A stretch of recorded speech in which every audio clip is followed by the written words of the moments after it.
നമ്മളെപ്പോലുള്ള സാധാരണ പ്രവാസികൾക്ക് പറ്റുന്നൊരു അബദ്ധമാണ് നമുക്കൊരു അസുഖങ്ങളൊക്കെ വന്നു കഴിയുമ്പോൾ നമുക്കൊരു ഇൻഷുറൻസ് ഇല്ലാത്തതുകൊണ്ട് നമ്മൾ ഒത്തിരി പൈസയൊക്കെ സ്പെൻഡ് ചെയ്യേണ്ടി വരുന്നത്. പക്ഷേ നമ്മളെപ്പോലുള്ള സാധാരണക്കാർക്ക് ഒരു ഹെൽത്ത് ഇൻഷുറൻസ് ഒന്നും അഫോർഡ് ചെയ്യാനും പറ്റത്തില്ല. കാര്യം അതിൻ്റെ കോസ്റ്റ് ഫാമിലിക്കൊക്കെ വരുന്നത് 50,000-60,000 രൂപയൊക്കെയാണ് ഒരു വർഷത്തേക്ക് വേണ്ടി വരുന്നത്. അങ്ങനെയുള്ള പ്രവാസികൾക്ക് വേണ്ടി കേരള ഗവൺമെൻറ്റിൻ്റെ ഒരു പ്രോഗ്രാമാണ് നോർക്ക കെയർ ഇൻഷുറൻസ് എന്നുള്ളത്. ഇതിൻ്റെ മെയിൻ അഡ്വാൻറ്റേജ് എന്ന് പറയുന്നത് ഇതിൻ്റെ പ്രീമിയം തുകയാണ്. സാധാരണ ഒരു ഹെൽത്ത് ഇൻഷുറൻസ് ഒക്കെ എടുക്കുമ്പോൾ ഒരു വർഷം നമ്മൾ 60,000-70,000 രൂപയൊക്കെ അടയ്ക്കേണ്ടി വരും. പക്ഷേ ഇതിന് 8,100 രൂപ മാത്രമാണ് അടയ്ക്കേണ്ടി വരുന്നത്. ഇത് കുടുംബത്തിനായിട്ട് എടുക്കുവാണെങ്കിൽ ഭാര്യയ്ക്കും 2 മക്കൾക്കും കൂടെ 13,400 രൂപ മാത്രമാണ് ഒരു വർഷം വരിസംഖ്യയായിട്ട് വരുന്നത്.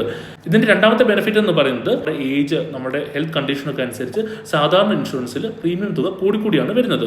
പക്ഷേ ഈ ഇൻഷുറൻസിന് നമ്മൾ 18 മുതൽ 70 വയസ്സ് വരെ എല്ലാവർക്കും പ്രീമിയം തുക സെയിം ആയിരിക്കും എന്നുള്ളതാണ്. സാധാരണ ഒരു ഹെൽത്ത് ഇൻഷുറൻസിന് നമുക്ക് എന്തെങ്കിലും എക്സിസ്റ്റിംഗ് ആയിട്ടുള്ള അസുഖങ്ങളൊക്കെ ഉണ്ടെങ്കിൽ അതൊന്നും സാധാരണ കവർ ചെയ്യാറില്ല. പക്ഷേ ഈ ഇൻഷുറൻസിന് നമുക്ക് ഇപ്പോൾ എന്തെങ്കിലും അസുഖം ഉണ്ടെങ്കിൽ അതെല്ലാം കവർ ചെയ്യുമെന്നുള്ളതാണ് ഇതിൻ്റെ ഒരു പ്രത്യേകതയായിട്ടുള്ളത്. അതുപോലെ തന്നെ ഈ പോളിസി പ്രാബല്യത്തിൽ വരുന്നത് കേരള പിറവി ദിവസമായ നവംബർ 1, 2025 മുതലാണ്. നമ്മൾ ആരെങ്കിലും ഇതിൽ ജോയിൻ ചെയ്യാൻ താല്പര്യമുണ്ടെങ്കിൽ ഒക്ടോബർ 21 മുതൽ, അതായത് 2025 ഒക്ടോബർ 21 വരെയാണ് ഇതിൽ നമുക്ക് ജോയിൻ ചെയ്യാനുള്ള അവസരം ഉണ്ടായിരിക്കുന്നത്. ഇതിൽ കവറാകുന്നത് 5 ലക്ഷം വരെയുള്ള ആരോഗ്യ ഇൻഷുറൻസും അതുപോലെ തന്നെ 10 ലക്ഷം വരെയുള്ള പേഴ്സണൽ ആക്സിഡന്റ് ഇൻഷുറൻസുമാണ്. ഇന്ത്യയിലൊട്ടാകെ 14,000 ഹോസ്പിറ്റലുകളാണ് ഇത് കവറാകുന്നത്. അതിൽ 500-ൽ കൂടുതൽ ഹോസ്പിറ്റലുകളും കേരളത്തിലാണ്.